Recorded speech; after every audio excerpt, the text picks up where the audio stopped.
La démocratie suisse, avec ses politiciens sans charisme, ses étrangers sans droit de vote et ses initiatives avec fraude. Et oui, c'est le scandale qui secoue actuellement la Berne fédérale. Une partie des signatures d'une douzaine d'initiatives a été falsifiée. Ouais, tout simplement. Des signatures aussi bidons que les déclarations fiscales de Bernard Tapie.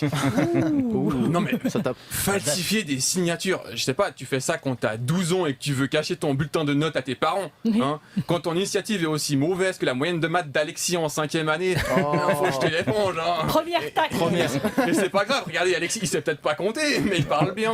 Deuxième. Mais alors, Ratissons comment... large. Je note les tacles, moi. Ça part fort. Mais moi, je me demande comment est-ce qu'on en est arrivé là, hein, à des initiatives frauduleuses.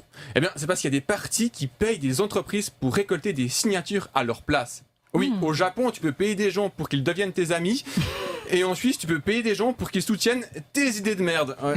Non, c'est parfait. Franchement, moi, ces partis qui payent pour obtenir des signatures, je les vois comme ce type qui écrit sur Twitter un like et je suce mon chien, et puis qui like son propre tweet juste après. Le problème, c'est que récolter des signatures, c'est chiant. Hein. C'est long, il fait froid et les gens t'évitent. C'est simple, t'as l'impression d'être l'espace aérien ukrainien. Alors tu fais la même chose qu'Elon Musk quand il a un enfant, tu inventes des noms.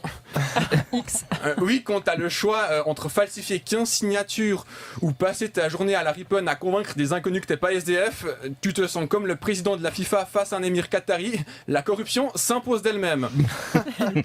Après, là où les entreprises font fort, c'est qu'elles font exprès de récolter davantage de signatures que mandatées. Alors là, vous allez me dire, mais c'est complètement con, et ça, c'est bien une réaction de personnes sans ambition, hein, parce que ces signatures supplémentaires, après, les entreprises, elles essayent de les revendre aux partis. Ouais. Ah. Elles ont inventé le « il y a un peu plus, je vous le mets quand même » version démocratie directe. Le truc, c'est que les partis, ils ne vont pas forcément les acheter, ces signatures. Et là, ça devient technique. Hein, parce que ça veut dire qu'il y a des vraies signatures de vraies personnes qui n'ont pas été prises en compte, pendant que de fausses signatures de personnes imaginaires, elles, ont été validées. Ouais, Albert Einstein, quand il a théorisé la relativité restreinte, à la base, c'était pas de la physique, hein, mais juste une description de la démocratie suisse. Alors, on pourrait se dire, par exemple, pourquoi pas qu'on pourrait interdire de rémunérer des gens pour récolter des signatures. Hein. Comme ça, ces signatures, elles seraient récoltées par des vrais militants convaincus et plus par des Français qui ont accepté ce job juste parce qu'ils n'ont trouvé personne pour leur acheter un rein. Mais non, les partis bourgeois ne veulent pas interdire cette pratique. Faudrait quand même pas empêcher le fric de déréguler notre démocratie, hein, ce serait dommage, parce que les scandales d'argent en Suisse, c'est quand même un peu notre signature. Oh là là là là, mais merci Antoine. C'était bon. Quelle belle chronique.